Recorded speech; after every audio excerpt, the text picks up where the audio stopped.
welcome to a Vegan's Life podcast here with your host, Erica Cornick. And today we have the lovely Demetria Cox-Thomas in the building, you guys. When I tell you I'm super excited about this interview, or this episode rather, because Demetria and I go way back to high school years. I know it seemed like we kind of fresh out of college and stuff like that, but it's been a while. With that being said, Demetria Cox, as what I knew her as before she became Miss Thomas, is here in the building. We had the opportunity to sit down and go over her garden, and now we're going to have a wonderful conversation. We're just going to transition over. Hey. Demetria, what's up, Mama? I'm so happy to see you. It's so good to see you. It's always a pleasure. I mean, obviously, we both live in Charlotte, and we always see each other at what? All the vegan spots, right? So I know I had to have you on the podcast. Once I seen you at Doggone Vegan, a few weeks ago? A few weeks ago. Yeah, definitely had to get some food. Yes. Definitely had to rap. Yeah. Definitely had to get what? Contact information shared between the two. So tell me a little bit about yourself. So since high school, we're transitioning. We done our college degrees, masters, a whole family. All the things. Yeah. So tell me about what you have a degree in nutrition. Yes. Yeah. So tell me about that. My master's in nutrition.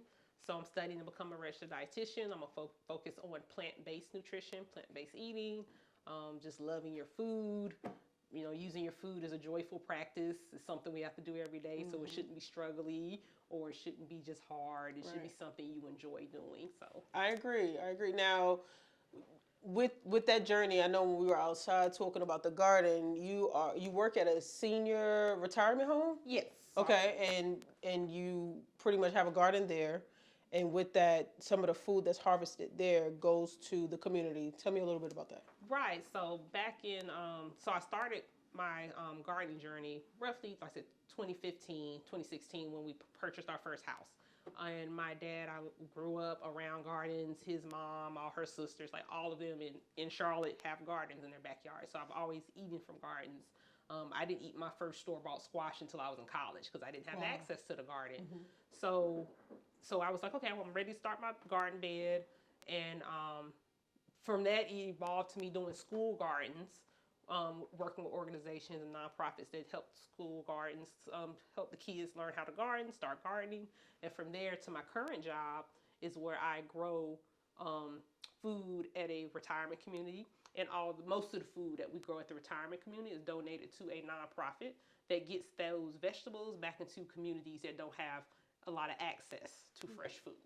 That must be absolutely amazing to have that profound story on your shoulder, simply because you know that you're doing good in the world, right? As you all have always, right? But you know that you're doing good in the world, and not only are you doing good in the world, you're doing good for the community and the children's or the community's dietary intake. Yes. Right? Yes.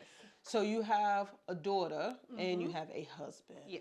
So tell me about that. How's your plant-based journey with your husband and your daughter? How's their journey along coincide with yours? I mean, it's not too bad because I do a lot of cooking. Like my husband cooks too, but I do a lot of cooking, so they eat whatever I cook. And even when we're out, they love coming to Doggone Vegans with me. They love coming to Plant Joy. Like we go eat to a lot of vegan places together, but on their case, they're not strictly vegan. And they're not plant-based. So they eat what they want to eat, and that's fine. Like I said, my husband cooks, so he cooks when he wants to cook. Although right now he's doing more vegetarian meals. So he's going to cook a lot of vegetarian meals this week. Okay. Because that's on his spirit. That's what he's doing. Look at that. So it's beautiful. It's beautiful. If it's in your spirit. Yes. If it's in your spirit, go ahead and let it out. So Okay. That's where he's at now. But in the past, it's just been ebb and flow. He'll go vegetarian for a little bit, then he'll fall out, then he'll go back. So it's not like a tussle. It's not a tussle. It's like they eat with a cook. They cook. He cooks when he feels like he wants something else. Yeah. And, you know, we coexist. It's not conflict. Yeah, that's a beautiful thing. I think it's extremely important, not only as humans, that we incorporate more healthier diet into our lifestyle, but we also show that option to our family. Yes. And let it be an option. Let it be an option. And not a forceful thing. Right. Because I always want dads to have a positive experience with it. So when she does come to a point and that's the choice she wants to make, she's not gonna look back and think, well, my mama made me eat all the vegetables. I'm like, we cooking. I'm teaching her how to cook them. She gets excited about cooking them. So that's the energy I want to pour into her. Y'all heard that? She gets excited. She gets excited. She gets excited. Get excited, you guys. Give your children vegetables. Okay, back to it. I think it's necessary. My goddaughter, I always talk about her, but my goddaughter is vegetarian, and my cousin, I call her my baby mama, but my cousin kind of forces her, try to get her to eat meat, and it's like she's like, no, I don't want that. You know, yeah, I don't want that. But the girl loves some macaroni and cheese. Ain't mad at it. You know, love some mac and cheese. So one day I'm going to see if I can treat them to doggone vegan and, you know, give them a different experience. Okay? Yes. Okay? Give them a different experience or something to that degree. You know, I love when I was eating meat, I love the good chicken and waffle. However, it's a lot harder to come by that when you go plant-based, right? It is. But some things have changed. You know, you have oyster mushrooms, you have, what's the other, you got oyster mushrooms, what's the, lion's mane, you have, mane. it's Gnocchis. gnocchis, yeah. So you have yes, a beautiful fella, a big fella over here. So y'all, I'm experimenting. So this is my lion's mane mushroom. It's a big fella. It's a big fella. So it's gonna get much bigger. This side already grew and it grew out to this big. Oh, so you've cut it off some? I cut this. Yeah, I cut this. And you've cooked with it already? Cooked with it already. It was good. Was it? And it lasts long. It's like compared to when you're buying stuff in the store, you don't know how long it's been on the shelf. Right. So when I had cut this off, I was like it was so big, so I was cutting it in pieces. And this last piece lasts in the refrigerator like 3 weeks. Really? And it still look good, y'all. So nice. So that's why I encourage you to grow your own food. Okay. But yes, I got the little baby coming out the other side. Little nugget. Yep. So I got this kit from Charlotte's Regional Farmers Market off Yorkmount. Okay. You can get them off Etsy. I've seen them in different places. Okay. And just grow your own mushrooms at home. So tell me the reason why you decided to go this route. When you can go to the store and purchase it, right? You can go to any farmer's market and probably purchase it. You can go to Harris Teeter or Walmart, not Walmart, but Harris Teeter, Publix, and things of that nature to get your own. Why did you decide to go this route? My garden background. I'm always experimenting. Yeah. It's like, ooh, I can grow it. Let's grow it. Let's grow it. I love it. So of course I still buy them because this is not this is gonna take a while to grow. So I want some mushrooms before. Of course. So I still buy it, but this is definitely part of the many experiments I have with growing food. I love it. I love it. So your background, your family's background, y'all have. What you said? Your mother? I'm sorry. Your father, his mother, everyone. All the siblings just grew their own vegetables and things like that. Okra, corn, tomatoes, collard greens, mostly greens. So when I started, I always challenged myself to do something different. So I've grown lemongrass, I've grown turmeric. Nice. I've done ginger. I'm doing garlic in the back. And like I said, stuff like this, mushrooms, microgreens. Like I choose something every year to just experiment, just see, I want to grow this too. But the seed was planted for cooking, and growing food was from my dad. I love it. So where did besides the seed from your father, why keep it up? You know, when we're children, we are taught different things. We're shown different things. And as we get older, it's like either we're going to stick with it or we're going to deviate away. So why stick with it? And why is it so important that you put this out into the community? Oh, man, that's deep. Because essentially I got away from it. And the biggest thing I remember being, went to HBCU. I remember being away from home and not having access. Not having access to a lot of fresh food. It was a lot of canned veggies, and I didn't grow up like that, so I was kind of bougie about it. I'm like, so we're just gonna have canned green beans? Like, this is what we're doing again? Like, I really felt some type of way about the canned. So this is it. This is all y'all got? This is what we're doing? Okay. Again? We on this 4th day. I cannot do this, y'all. Cannot. So when I moved back, I was like, okay. We stayed in a couple of places that I just didn't. I wasn't ready. I was like, let me wait till we get the house and I can actually build a bed. And that's what happened when we first bought our house. I asked my dad, like, can you build me a garden bed? And he built my garden bed at the house. And I'm like, well, we're going to start. So we started with cherry tomatoes, and it was cherry tomatoes and some lettuce. And we made a homemade salad. And Des helped me. She helped me grow it. And she enjoyed that. She enjoyed that. So what do you think her takeaway from this situation, besides just growing up and knowing that her mom didn't force her to be this person, right? What do you think she'll be able to put out into the world? The same love I poured into her, I would love that she has the opportunity to continue pouring into others. I love that. That's so dope. That's so dope. Why? You went down this path of nutrition, and obviously was this before or after you decided to go plant-based? I'm gonna say before, because it's always showed up different ways, and I didn't commit to it until a few years ago, but it was present before. It was present before. Okay, so you went down this path. What school did you go to? I started at Hampton. I did 1 year at Hampton, and I finished Eagle, North Carolina Central University. We'll accept that. Eagle Pride. We'll accept that.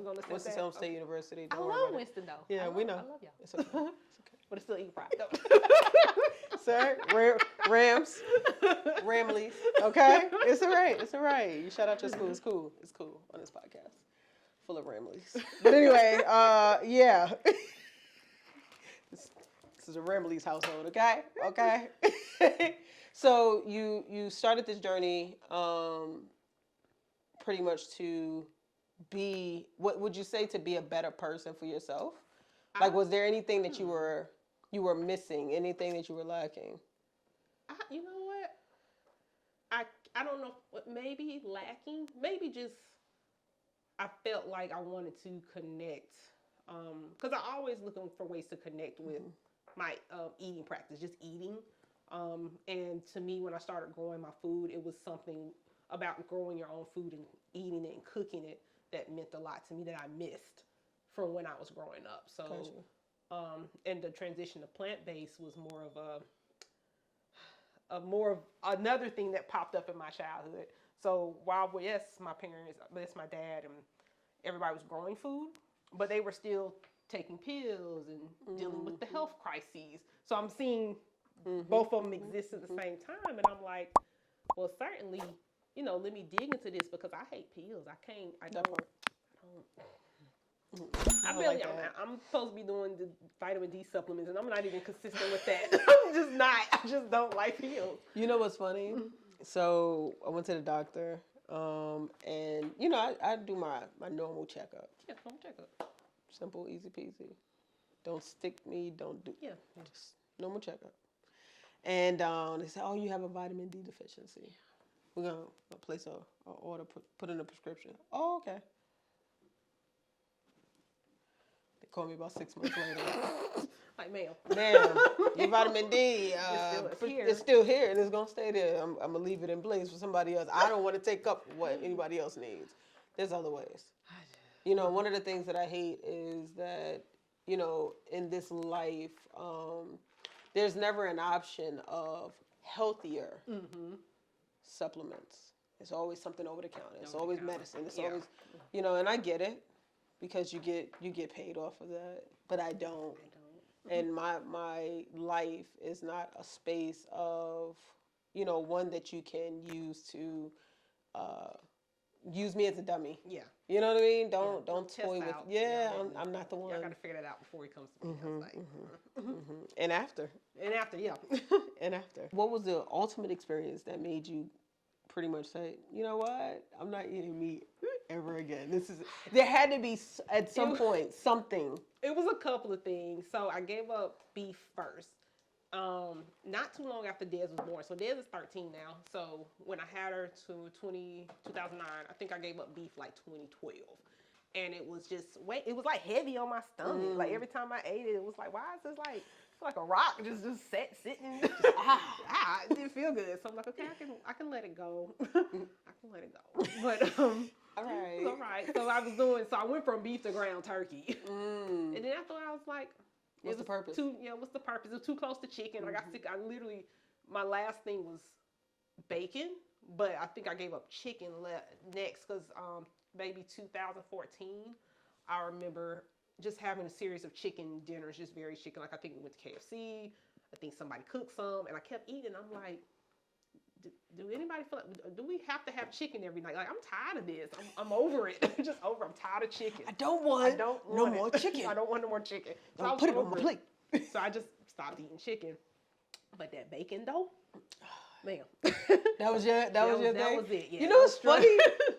We had this conversation, my first episode, and we was talking about things that was given away, right? Did you do first? Did you do bacon first? I did. You did bacon first. I knew I heard that. Yeah, First. right. Because here's the thing, I was catching really bad migraines. Oh, right. Yep. Yeah, so it's like, yo, if I can, if it's the pork that's giving me migraines, then I'm not taking no medicine. I'm never going to be one that says, all right, let me just take this medicine and eat this. I'm not doing it. Now I'm lying because I did that with some shrimp. Set yourself up. Y'all know about the seafood story. But yeah, like, listen. And after that, I was like, all right.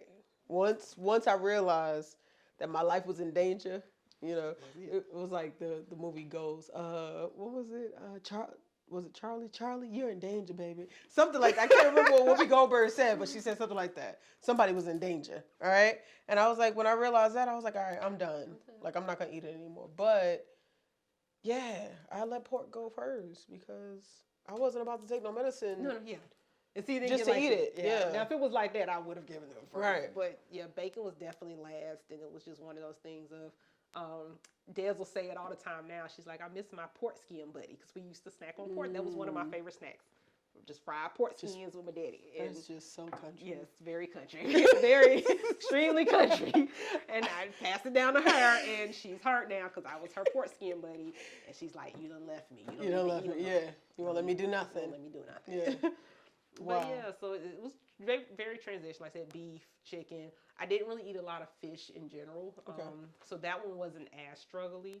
And honestly, when I was younger, it was always pointed out to me that I was disrespectful to meat. So I was one of the ones that didn't clean the chicken bowl. I was one of them kids, and the elders would get mad. And you was raised in the South, and you did not. I was clean the bone. I did not clean the bone. Yeah, I was told that often, but I'm not about to. Like, I know people who literally suck on chicken bones. Yo, y'all are the most ruthless people ever. I just want, like it's, you could just pop a chicken bone and just suck the juices out. You're ruthless, and I think that you're a killer internally. I'm sorry, respectfully. And that was, so I was constantly judged. I'm like, girl, you wasting food, and you disrespectful to meat. So I've never been, like, meat heavy. Right, like, it's always been, you like, ate it. It's just, It was never, like, I always was veggie heavy. Like, you would catch me at Thanksgiving, my first plate was sides.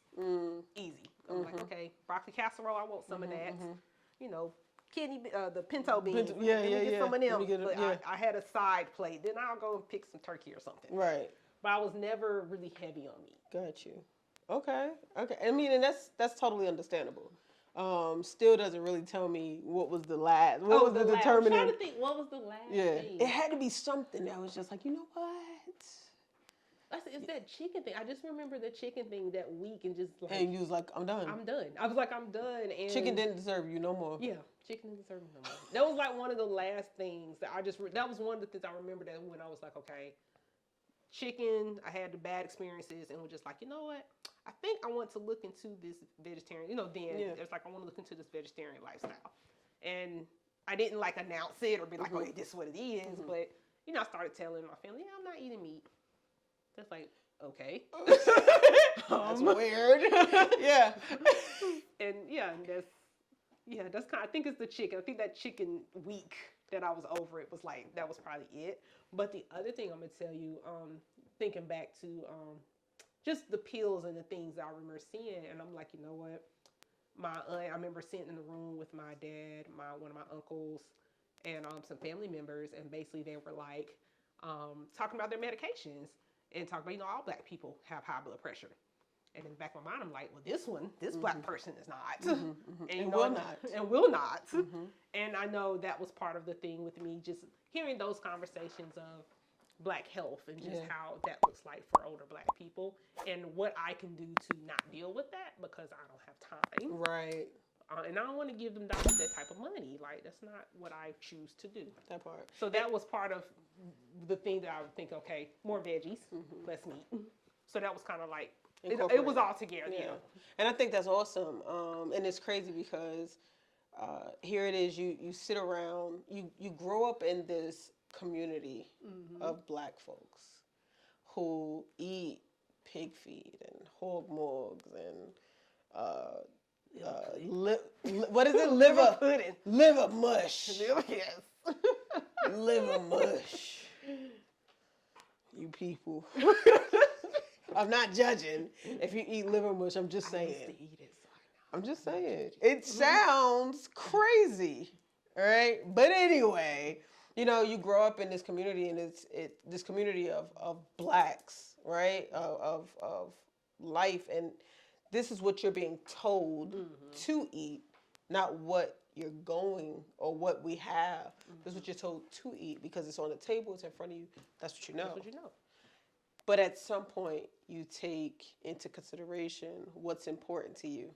And if your life is important to you, we're not saying go vegan. We're just saying incorporate more veggies. That's it. That's it. That's all. That's it. If you get nothing else out of this podcast, understand to incorporate more things into your dietary intake is better than just to completely be like, I'm just gonna die from starvation. Like, no, we don't want that. You know what I mean? We just want you to incorporate more veggies. Veggies are life. Man, are they not? Veggies Because are people be like, oh, I just hate vegetables. I mean, do you season your vegetables? I be having questions.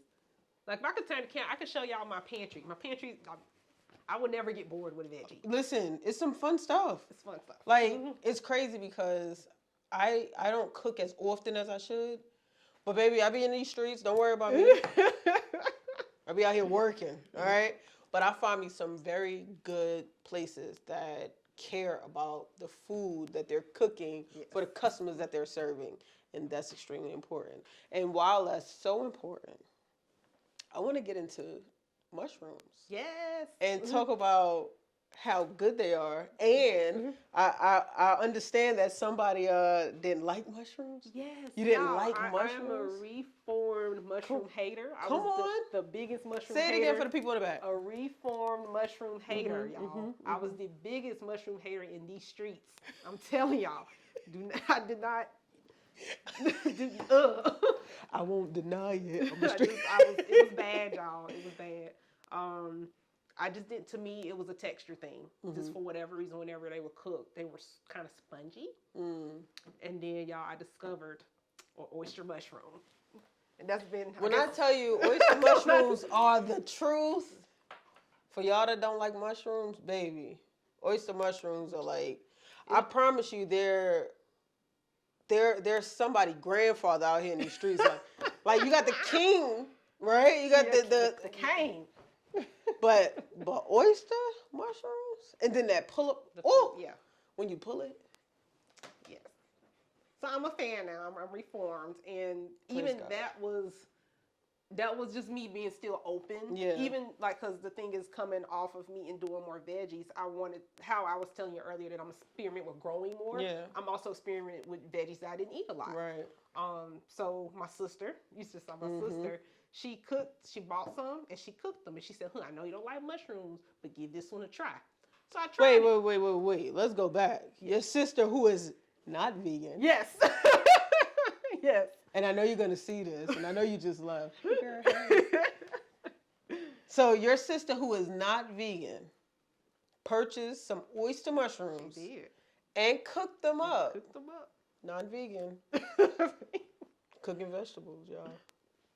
And had the vegan girl come by, plant-based girl come by to try them out. Yeah. And your thoughts were? And my initial thought was like, okay, it still had like an inkling of that feel, but it was different. It was like, with some tweaking, I think I can do this. I think I can do it. So I bought some and I started playing around with frying them. And I was like, ooh, I can do this, y'all. I can do this. So now we buy all the mushrooms. We go to the farmer's market. We buy all the mushrooms up.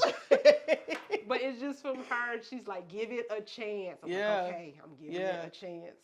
I'm giving now mayo. That's a whole nother story. I can't. Even vegan mayo tastes like mayo, and I hated mayo when I wasn't. So it's plant-based. crazy how much it does taste like, and a lot of people don't understand. So me, I used to love me a good sandwich. I'm not gonna lie to you. I make a good bust down turkey sandwich. Okay, ham. I was a big fan of ham. That's why I had to let the pork go first. Good bust down ham with nice fresh tomato slice. Fresh tomato slice. If it's wet, I don't want that. I want my tomato a little bit firm, fresh. Put that on there. Some good mayo, salt, and pepper. You feel me? Ah. You see what I'm saying? Mayo, Little bit. I know. It's A little okay. bit of lettuce. Bust down. You hear me? I want the mayo leaking. Jesus. Bust down. Yeah, I had an aunt that no used to make salads, and I used to always try to figure out like how the heck, like where did she get this dressing from? Later on, I found out that she made her dressing with mayo, lemon juice, like fresh squeezed lemon juice, Okay. salt and pepper. I'm not mad at that. I actually love making my own dressings now, so I'm not mad at that. Yeah, but I never knew thought, that. never. She would call it the tangy dressing. Oh, okay. And us growing up never knew what the Never heck knew, that but we was. putting it on the salad. So the ones that didn't like mayo was still eating mayo. So disrespectful. But I like this. I was fine. But I'm like, what the hell is this? Tangy dressing. You want the tangy dressing? I mean, yeah, but what is it? I swear to God, it was like she made it and she would go in her room to make it or something because she wouldn't let nobody know. What is this? The tangy dressing. And that thing was so good. She let that thing marinate for about 30 minutes on that salad. Boy, listen. I'm reformed. So I love mushrooms now. I'm trying to grow them, but definitely that was one that, like I said, that was a learning curve in my journey, and that I didn't like them, and I gave it another chance. So that's another piece of information I want to tell people, just from a nutrition standpoint. Just don't give up. You can cook it different ways. My daughter, one of her favorite foods is roasted kale chips. Just because she like them roasted. Now, if we cook it any other way, Yeah. But she'll definitely eat them if I roast them with some oil and we do lemon juice, little hemp seed on it, some sesame oil. Come on. But yeah. Come on, ain't nothing wrong with a little hemp seed, all right, y'all? Either way you like it. All right, any way you like it. Well, listen, it has been an absolute pleasure sitting down at the table with you. This has been awesome. I appreciate you for hanging out and allowing me into your personal space so that therefore I can come and check out the bed. Now, I'm not playing. I definitely am coming back around to get some food. So when you're ready to cook, let me know. We can sit down. We can talk. All right? Let your people talk to my peoples. We can do some things. All right? You guys, thank you again for hanging out with a Vegan's Life podcast. Listen, it has been an absolute pleasure. I hope you enjoyed yourself. I hope you took something away from it. If you got nothing else out of this, know that adding more vegetables into your dietary intake is a positive thing, not a negative thing. Make sure you add a little seasoning to your veggies. Not salt, but try some Himalayan salt if you should choose. And if you choose not to, then that's fine. Add as much garlic or a little bit as you like. You know why? Because that's your business. Boy, if you don't do nothing else, talk to me nice if you see me in the street. I'll talk to you soon. Have a good one. Bye.